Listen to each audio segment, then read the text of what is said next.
Good morning friend. Exam गुरु YouTube channel में आपका स्वागत है। मैं प्रदीप। आज की वीडियो हमारी जो होने वाली है सोइल की होने वाली है, मृदा। ठीक है, तो जैसे कि आपको पता होगा 8 टाइप की मृदाएं होती हैं। आठ आठ पार्ट में इनको डिवाइड किया गया है, आप देख पाओगे। ठीक है, 1 2 3 4 5 6 7 8, ये 8 पार्ट में डिवाइड करी गई हैं। ठीक है, इनको मैं आपको मैप के अकॉर्डिंग भी बता देता हूँ। जैसे कि देखिए, पर्वतीय मृदा, मरुस्थलीय मृदा, जलोढ़ मृदा। ठीक है, ये आपको दिख जाएंगी जलोढ़ मृदा। एक सेकेंड। जलोढ़ मृदा, मरुस्थलीय मृदा, उसके बाद आपका लाल मृदा, काली मृदा और आपका लेटराइट मृदा। ये हमने डिवाइड कर रखा है इनको। पूरी भारत के अंदर अलग अलग राज्यों में पाई जाने वाली ये मृदाएं हैं। ठीक है, सॉइल है। अब हम इसके बारे में डिस्कस करते हैं। जैसे कि आपने देखा, जो पर्वतीय मृदा है ये आपका पहाड़ी इलाकों में पाई जा रही है, जैसे कि कश्मीर हो गया आपका। ठीक है, और उसके बाद जो जलोढ़ मृदा है ये आपका बिहार, उत्तर प्रदेश में पाई जाती हैं। फिर आपका मरुस्थलीय मृदा राजस्थान। और अगर हम बात करें काली मृदा की, तो महाराष्ट्र हो गया आपका, मध्य प्रदेश हो गया। ठीक है, तो इन स्टेट्स में पाई जाती है, राज्यों में। चलिए हम आगे डिस्कस करते हैं। देखिए, भारत में मृदा का वर्गीकरण, classification of soil of India. भारतीय कृषि अनुसंधान परिषद, इंडियन काउंसिल एग्रीकल्चर रिसर्च ने भारतीय मिट्टियों को 8 वर्गों में विभाजित किया है। यानी कि जो भारतीय मिट्टी है इनको 8 भागों में विभाजित किया गया है ICAR के द्वारा, इंडियन काउंसिल एग्रीकल्चर रिसर्च। ठीक है, इन्होंने 8 भागों में डिवाइड किया है, वो मैं आपको बता चुका हूं। जैसे कि देखिए, पहली आपकी कौन सी है, जलोढ़ मृदा, फिर काली मृदा, लाल मृदा, लैटेराइट मृदा मिट्टी, पर्वतीय मिट्टी, मरुस्थलीय मिट्टी, पीट तथा दलदलीय मिट्टी, और आपका 8वां हो गया लवणीय एवं क्षारीय मिट्टी। ठीक है फ्रेंड, अब हम इसके बारे में डिस्कस करते हैं विस्तार से। पहला आपका दे रखा है जलोढ़ मिट्टी, एलुवियल सॉइल। जलोढ़ मिट्टी जो होती है ये आपकी, इस मृदा का विस्तार देश में 43.36% भाग पर है। यानी कि भारत के जो टोटल एरिया है उस एरिया में 43.36% भाग पर खाली जलोढ़ मृदा पाई जाती है। यह मृदा मुख्य सतलुज, गंगा, ब्रह्मपुत्र और मैदानों के साथ साथ पूर्वी तट की नदियों के डेल्टाओं और नदियों की घाटियों में पाई जाती है। ठीक है फ्रेंड, उसके बाद आगे पढ़ते हैं। इस मृदा का निर्माण नदियों द्वारा लाए गए तलहट के निक्षेपण से हुआ है। इस प्रकार ये अक्षेपीय मिट्टी कहलाती है। जो ये है एक्चुअली क्या होती है, बह करके आई होती है नदियों से। जो मृदा होती है ना, ये मृदा नदियों से जब पानी बहता है तो उससे बह करके आती है, इसी वजह से इसको हम तलछटिया भी मृदा कहते हैं। ठीक है, ये भारत में सबसे ज़्यादा पाई जाती है। चलिए आगे पढ़ते हैं। इस मृदा के 2 भागों में विभाजित करते हैं। इसे जो हमने करा है 2 भाग में डिवाइड किया है। पहला आपका हो गया खादर और दूसरा बांगर। ठीक है फ्रेंड, तो चलिए पढ़ते हैं। खादर एक नवीन जलोढ़ है जो वर्षा काल में बार बार बाढ़ की चपेट में आती है। ठीक है,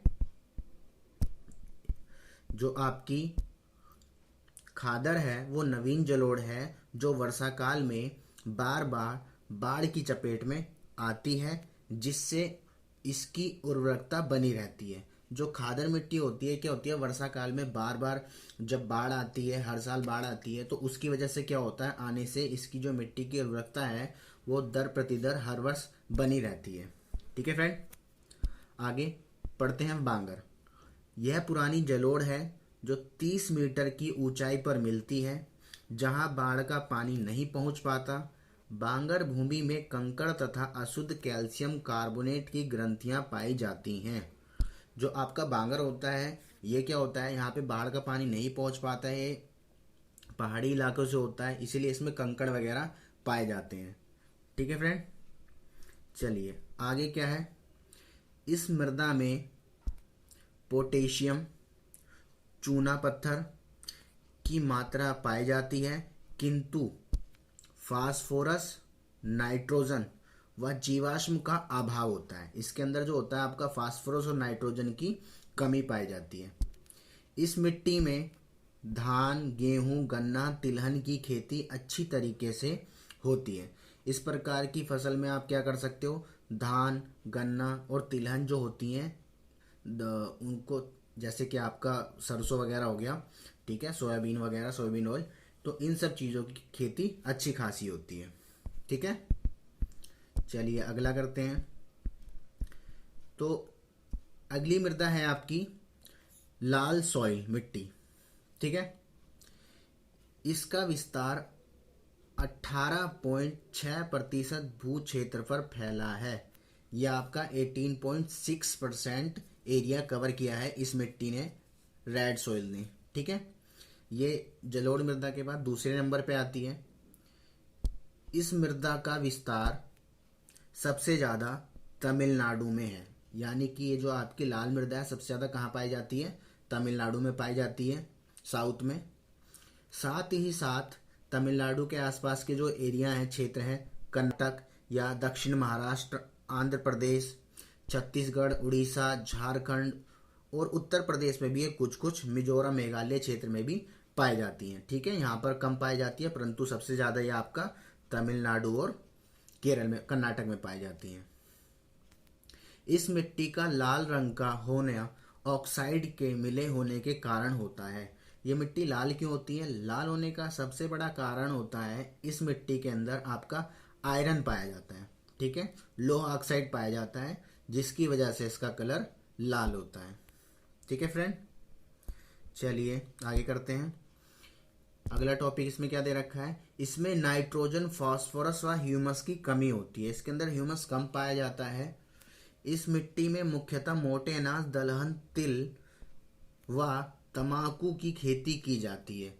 यहाँ पे उर्वरकता कम होती है क्योंकि इसमें ह्यूमस कम पाया जाता है, तो इसीलिए इस प्रकार की मिट्टी में आपका मोटे अनाज वगैरह जो होते हैं वो उगाए जाते हैं। ठीक है, तंबाकू वगैरह, तंबाकू की खेती भी इसमें अच्छी खासी होती है।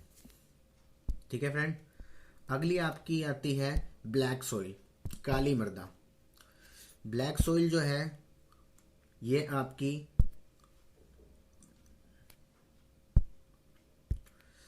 ब्लैक सॉइल, इसे काली कपासी मिट्टी, रेंगुर तथा लावा मिट्टी, ज़्यादा ही कम हो गया, एक सेकेंड, इसे कपासी मिट्टी, रेंगून तथा लावा मिट्टी के नाम से भी जाना जाता है।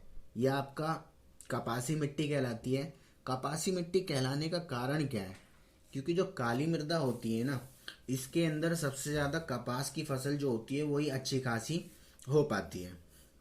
ठीक है, यह तीसरी सबसे बड़ा मृदा वर्ग है। ये भारत के अंदर सबसे ज़्यादा एरिया कवर करने वाले थर्ड नंबर पे आती है, तीसरे नंबर पर। पहले पे मैंने आपको बता दी थी जलोढ़ मृदा, दूसरे पे लाल मृदा और तीसरे पे आपकी है काली मृदा। इस मृदा का निर्माण बेसलाइट प्रधान लावा पदार्थों के विखंडन के फलस्वरूप हुआ है। ठीक है, विखंड पदार्थों का जब विखंडन हुआ तो उसके कारण इसमें ये बने। ठीक है फ्रेंड, आगे आते हैं। इस मृदा में जल धारण करने की क्षमता सर्वाधिक होती है, यानी कि पानी को बहुत ही तेजी से एब्जॉर्ब कर लेता है, सोख लेता है। ठीक है, यह मिट्टी गीली होने की काफ़ी चिपचिपी हो जाती है। जब इसके अंदर पानी की मात्रा आती है, जब पानी को सोख लेती है तो बहुत ही ज़्यादा ये चिपचिपी हो जाती है, तथा सूख जाने पर सिकुड़ने के कारण इसमें लंबी व गहरी दरारें पड़ जाती हैं। जब ये पूरी मॉइस्चर होता है, इसमें नमी पाई जाती है, गीली मिट्टी हो जाती है, उसके बाद जब सूखती है तो जैसे आपने देखा होगा सूखा पड़ने पे मिट्टी जो फट जाती है, उस तरीके से इसमें भी दरारें पड़ जाती हैं। ठीक है, काली मृदा में इस मिट्टी का विस्तार सबसे ज़्यादा महाराष्ट्र में है, उसके बाद दक्षिणी पूर्वी गुजरात, पश्चिमी मध्य प्रदेश, आंध्र प्रदेश, कर्नाटक में भी फिर ये पाई जाती है।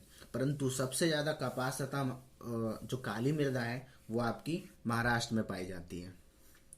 चलिए अगला करते हैं टॉपिक। अगला क्या दिया है, इसी मिट्टी के काला होने का मुख्य कारण इसमें लौह एवं एल्युमिनियम के टिनिफेस, मैग्नाइट, यौगिक आदि की उपस्थिति होती है। ये काला होने का कारण क्या होता है, इसके अंदर जो टिनी पार्टिकल्स हैं, मैग्नेटाइट यौगिक जो हैं आपके किसके, लोहे के और एल्युमिनियम के, इन दोनों के होने के कारण ही ये मिट्टी काली होती है। ओके फ्रेंड, इसमें लौह, एल्युमिनियम, मैग्नीशियम तथा चूने की अधिकता होती है। इसके अंदर आपका लौह, एल्युमिनियम पाया जाता है, मैंने आपको ऊपर ही बताया, तथा नाइट्रोजन, फास्फोरस, ह्यूमस की इसके अंदर कमी होती है। ठीक है फ्रेंड, इसके अंदर आपका किस किस चीज़ की कमी होती है, नाइट्रोजन, फास्फोरस और ह्यूमस। इसमें उर्वरकता अधिक होती है, अतः जड़दार फसलें कपास, तिलहन, सोयाबीन, तूर की खेती उपयुक्त होती है। इसकी जो नाइट्रोजन, फास्फोरस की कमी होती है, परंतु इसकी जो उर्वरकता होती है वो बहुत ही अधिक होती है, जिसके कारण से इसके अंदर कपास, तिलहन और सोयाबीन जैसी फसलों को अधिक मात्रा में उगाया जाता है। ओके फ्रेंड, आगे अगली है आपकी लेटराइट मिट्टी। लेटराइट मिट्टी जो होती है मृदा, ये मुख्यतः चौथा सबसे बड़ा मृदा वर्ग 3.7% एरिया कवर करा है इस मिट्टी ने भारत के अंदर। ठीक है, यह मिट्टियां सरहदी राजमहल पहाड़ियों की उड़ीसा, शिलोंग पठार यानी कि मेघालय से, तथा मिकिर पहाड़ यानी कि असम से, असम से में सबसे ज़्यादा पाई जाती हैं। यानी कि सबसे ज़्यादा कहाँ कहाँ पाई जाती हैं ये, उड़ीसा की पहाड़ी क्षेत्र में, मेघालय के पहाड़ी क्षेत्र में और असम के पहाड़ी क्षेत्र में सबसे ज़्यादा पाई जाती हैं। और सबसे इन अगर तीनों एरिया को भी छोड़ें तो सबसे ज़्यादा आपका कहाँ विस्तार हुआ है इसका, केरल में। ठीक है, यानी सबसे ज़्यादा केरल में, उसके बाद आपका मेघालय, असम और उड़ीसा तट क्षेत्र, इन पहाड़ियों क्षेत्रों में पाई जाती हैं। ओके फ्रेंड, यह मिट्टी सामान्यतः 200 सेंटीमीटर अधिक वर्षा वाले क्षेत्र में पाई जाती है। यह जो मिट्टी होती है उन इलाकों में पाई जाती है जहां पर 200 सेंटीमीटर से अधिक वर्षा होती है। और मैंने आपको जो भी बताए जैसे केरल, उड़ीसा, ये जो क्षेत्र हैं ये आपके 200 सेंटीमीटर से अधिक की वर्षा होती है इन क्षेत्रों में। अधिक वर्षा के फलस्वरूप निक्षापन क्रिया द्वारा इस मृदा में बालू व चूने के अंश रिश्क कर नीचे चले जाते हैं। जब अधिक वर्षा होती है तो वो क्या होता है, निक्षेपित होते होते इस मृदा के जो आपके बालू के और चूने के कण होते हैं वो रिस मतलब लीक होकर के, एक तरीके से आप कह सकते हो खिसक खिसक कर नीचे चले जाते हैं, तथा मृदा के रूप में लोहा, एल्युमिनियम का यौगिक बच जाता है। ठीक है, इसमें नाइट्रोजन, पोटास, चूना, ह्यूमस की कमी होती है। इस मिट्टी के अंदर भी नाइट्रोजन जो होता है कम पाया जाता है। ठीक है फ्रेंड, यह कम उर्वरता वाली मिट्टी होती है, इसके अंदर उर्वरकता कम होती है, किंतु उर्वरकता के प्रयोग में इसे चाय, कहवा, रबड़ या सिनकोला तथा काजू आदि खेती अच्छी तरीके से की जाती है। यहाँ पर उर्वरकता की कमी होने के बावजूद भी सबसे ज़्यादा आपकी क्या होती है, चाय हो गया। ठीक है, उसके बाद आपका कहवा हो गया। ठीक है, उसके बाद आपका काजू हो गया। इनकी खेती अच्छे तरीके से करी जाती है। ठीक है फ्रेंड, चलिए अगली जो आपकी मृदा दे रखी है मरुस्थलीय मृदा। ठीक है, मरुस्थलीय मृदा के बारे में पढ़ते हैं। मरुस्थलीय मृदा जो आपकी दे रखी है, इसका विस्तार मुख्यतः राजस्थान व उत्तरी गुजरात, हरियाणा के पश्चिमी क्षेत्र व दक्षिण पंजाब में है। मरुस्थलीय जो डेजर्ट पाया जाता है, जहाँ पर रेत पाई जाती है, उन इलाकों की बात करी जा रही है, उन क्षेत्रों की बात करी जा रही है। जैसे कि आपको पता होगा राजस्थान जो है उसमें सबसे ज़्यादा पाई जाती है, और गुजरात का जो कच्छ का इलाका है उत्तरी साइड का, उसमें भी अधिक पाई जाती है। यह मृदाएं वास्तव में बालू मिट्टी हैं जिसमें लोहा व फास्फोरस पर्याप्त मात्रा में होता है। यह वह मिट्टी होती है जिसके अंदर आपका फास्फोरस लोह की मात्रा अधिक होती है, किंतु इसमें पोटास फास्फोरस व चूने की कमी होती है। इसमें पोटास फास्फोरस कम पाया जाता है। ठीक है, फास्फोरस तो इसमें लोह आयरन फास्फोरस तो पाया जाता है, परंतु पोटास फास्फोरस कम होता है। ठीक है, चूने की कमी होती है। इस मृदा में सिंचाई के द्वारा मोटे अनाज जैसे ज्वार, बाजरा, तिलहन पैदा किया जाता है। इसमें सिंचाई करके हम मोटे अनाज जो होते हैं, ज्वार, बाजरा, तिलहन, इनकी अधिक उत्पादकता कर सकते हैं। ठीक है फ्रेंड, चलिए आगे दे रखा है आपका पर्वतीय मृदा। पर्वतीय मृदा जो है आपका, देखिए पर्वतीय मृदा, इसका विस्तार, ये जो पर्वत है जो है पर माउंट एरिया है उन पे सबसे ज़्यादा पाई जाती है ये मिट्टी। इसका विस्तार कश्मीर, क्योंकि आपको पता हो कश्मीर हमारा जो है सबसे ऊपर का हिस्सा है नॉर्थ में, अरुणाचल प्रदेश तक यह नवीन तथा अविकसित मृदाएं पाई जाती है। देखिए ये आंध्र प्रदेश, अरुणाचल प्रदेश क्यों, क्योंकि वहाँ पर भी आपके पहाड़ी क्षेत्र हैं। ठीक है, पहाड़ी ढालों पर होने के कारण इनकी मिट्टी में बागानी कृषि की जाती है। ये पहाड़ होते हैं इसीलिए पहाड़ी इलाके हैं, यहाँ पर पहाड़ी मिट्टियाँ पाई जाती हैं, इसलिए यहाँ पर बागानी खेती की जाती है, बागानी कृषि की जाती है। अब आप पूछोगे बागानी क्या होती है, तो फ्रेंड बागानी वो होती है जिसके अंतर्गत हम जैसे चाय, कॉफ़ी, ठीक है, या ये सारी जो होती हैं इन तरीके एक ही प्रकार की फसल को हम उगाते रहते हैं, वो आपकी बागानी कहलाती है, चाय, कॉफ़ी वगैरह। ओके फ्रेंड, चलिए यह मृदा अपर्दन की समस्या से प्रभावित होती है, यानी कि मृदा का कटाव होता रहता है। इसमें अपर्दन मतलब कटते रहना, टूटते रहना, निकलते रहना वहाँ से। इसमें जीवाश्म प्रचुर मात्रा में पाए जाते हैं, किंतु पोटाश, चूना व फास्फोरस का अभाव होता है। देखिए इसके अंदर यहाँ पर क्या है, जीवाश्म तो पाए जाते हैं परंतु उसके बावजूद भी यहाँ पर जो आपका चूना हो गया, फास्फोरस हो गया, इनकी कमी पाई जाती है। ठीक है, चलिए आगे चलते हैं। ये पोटास हो गया, ठीक है, 8 हो गई। अच्छा ये हमारी 8वां ही थी पर्वतीय मिट्टी। तो फ्रेंड ये आपको मैंने 8 मिट्टियाँ समझाई हैं, 8 सोइल के बारे में आज हमने डिस्कस करा है। आई होप आपको समझ में आया होगा। अब हम अगली वीडियो में क्या करेंगे, इसके कुछ मल्टीपल चॉइस क्वेश्चंस लेंगे। ठीक है, अभी आप इसको अच्छी तरीके से लर्न कर लीजिएगा। चलिए आज के लिए